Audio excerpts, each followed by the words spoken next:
Իմ շատ սիրելի բաժանորդներին ասում եմ բարի լույս,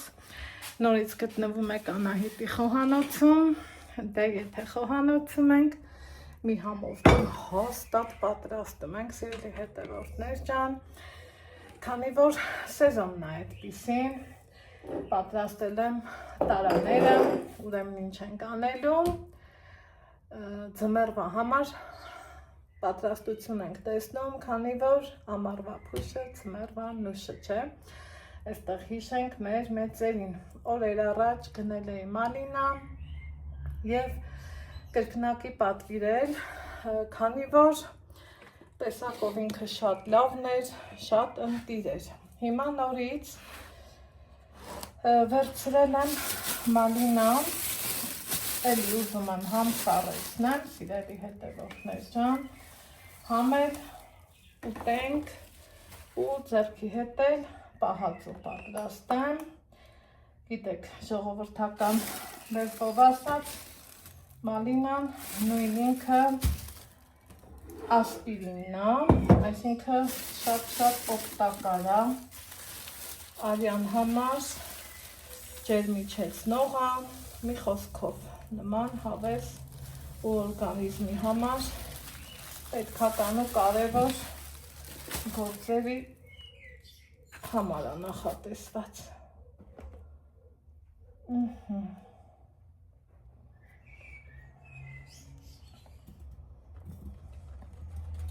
Ուզում եմ պատրաստեմ մալինայի մուրաբա, թագուհի սորտն է, տեսեք թե ինչքան, ոնց են ասում, խոշոր, ընտիր, յուրահատուկ մալինա, պատրաստում եմ տնավարի, հայավարի, հավեսով ու ճիգյարով, կարևորը գործի մեջ սեր ներդնելն է, այնպես չի, որ նոր բան եմ ասում, դուք չգիտեք, փառք մեր հայ տանտիրուհիները, բոլորն էլ շնորհալի են, բոլորս էլ շնորհքով ենք, ասած մեր լոռեցիներին ձեռի ջուղքով ենք,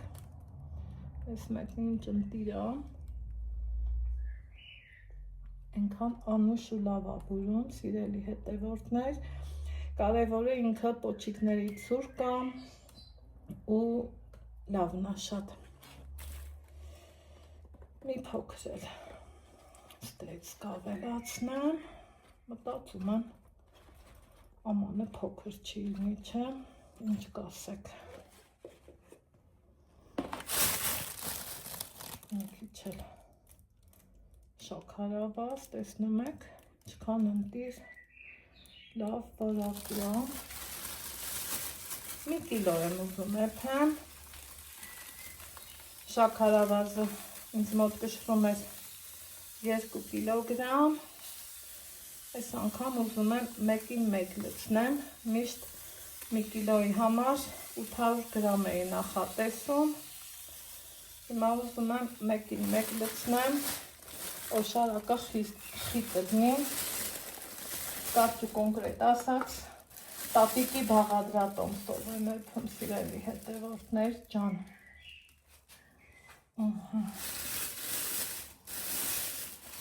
հեսա բաժակ բերեմ,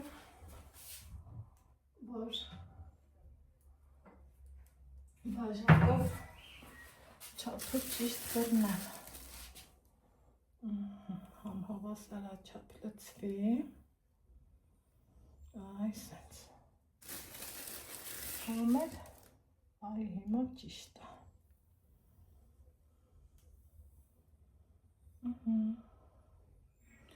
Ինչ ենք անելու, սիրելի հետևորդներ ջան, փողելու եմ, ջուրը դուրս գա, այնուհետև դնելու եմ, որ եռա, կհանդիպենք, երբ որ ջուրը դուրս գա։ Հա, սիրելի հետևորդներ ջան, տեսեք, արդեն շաքարավազը փոքր-ինչ հալվել է, անուշ բույրը տանով մեկ տարածվել, հիմա ինչ եմ անում, քանի որ ամանը հրակայունն է, դնում եմ գազօջախի ամենամանր կրակին, առանց խառնելու։ Ահա, սիրելի հետևորդներ ջան, տեսեք արդեն իսկ աստիճանաբար սկսեց շաքարավազը հալվել, սա այն մուրաբանա գիտենք, որ իրան ընդհանրապես չենք խառնելու,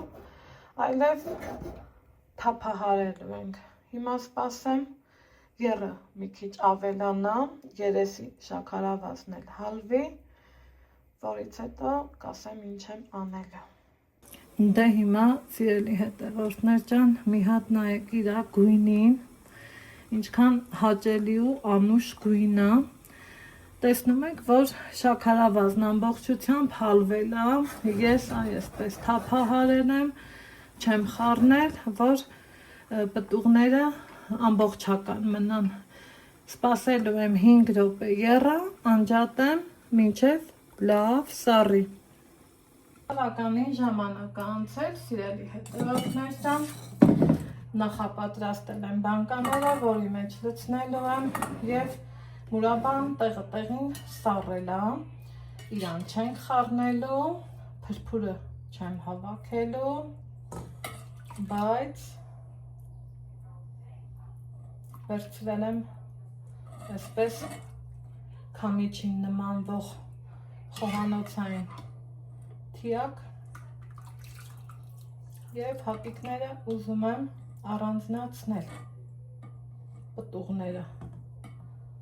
այսպես։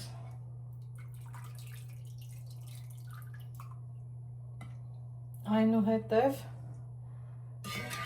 շութը դնելու եմ եռա, սա արվում է նրա համար, սիրելի հետևորդներ ջան, որ պտուղները չմուքանան ու իրանց շքեղ գույնը չկորի։ Տեսնում եք ինչքան սիրուն ու հաճելի գույն է, որ մնան նույն գույնի։ Այսպես։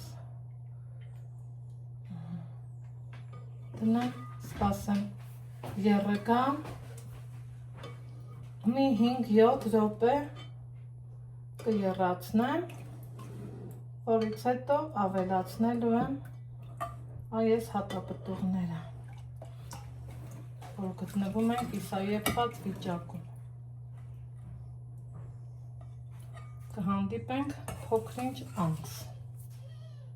Ուրեմն սիրելի հետևորդներ ջան, 10 րոպե եւ ավել եփվում է օշարակը ու ես վստահ գիտեմ, որ ինքն արդեն եփվել է, փրփուրն էլ տարածվել, այս փոխվիճակներն էլ հուշում, որ եփված է, բայց չենք մոռանում, որ ունենք հատապտուղները։ Հիմա կավելացնենք 2-3 րոպե ընդհանուր կեփենք,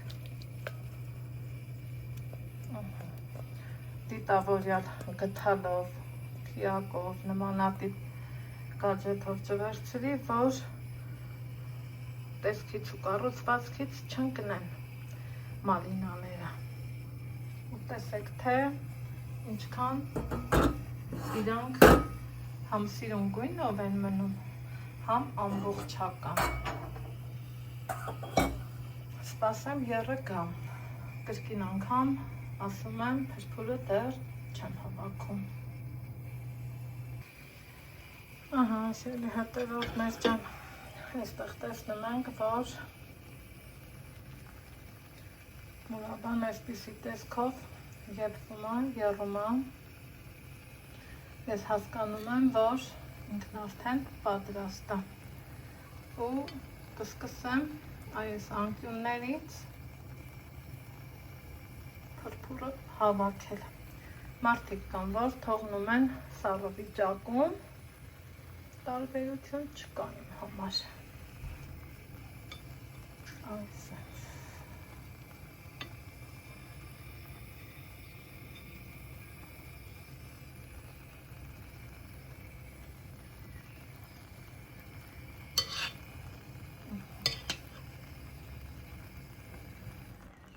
Ու ես վստահ եմ, որ արդեն իսկ եփված է։ Հավաքեմ Եվ լցնեմ տարաների մեջ։ Տեսեք, թե ինչքան ինքը անուշ գույն ունի։ Իսկ թե ոնց ենք ստուգում, ինձ թվում է բոլորս էլ գիտենք։ Եկեք եւս մի անգամ համոզվենք։ Սերի մեջ ու տեսեք, որ գիծը չի կպնում։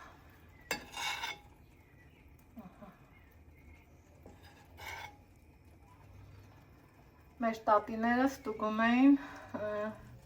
եղունգի վրա, կարելի է ստուգել երման օշարակից մի կաթ հացնելով մի բաժակ սառը ջրի մեջ։ Եթե կաթիլը ամբողջությամբ իջնի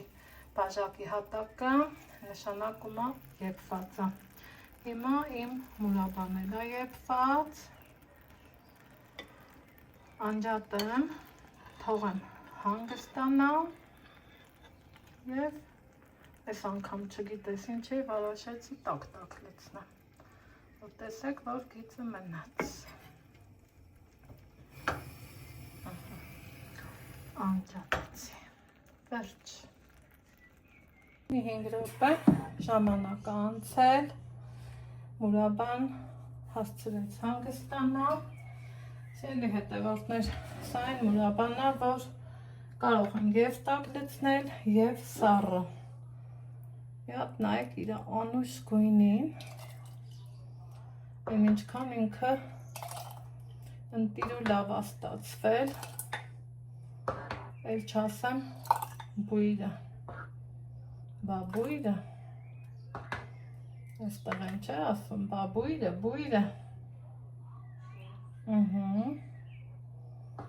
չեմ անում, կարող եք պահածոյացնել, կարող եք իմ նման այս հենց բանկաների մեջ լցնել, թող խաղաղ պայմաններում օգտագործենք, առողջ եւ որ ամենակարևորը խաղաղ երկնքի ներքո։ Չմոռանանք, որ ինձ մոտ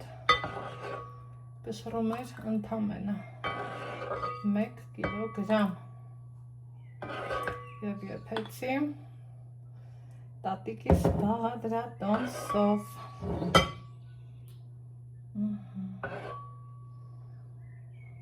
Այսպես։ Կխնդրեի ուշադրություն դարձնեք գույնին։ Այլ թող այսպես։ Նայեք, թե ինչ ընտիր գույնը տեղը։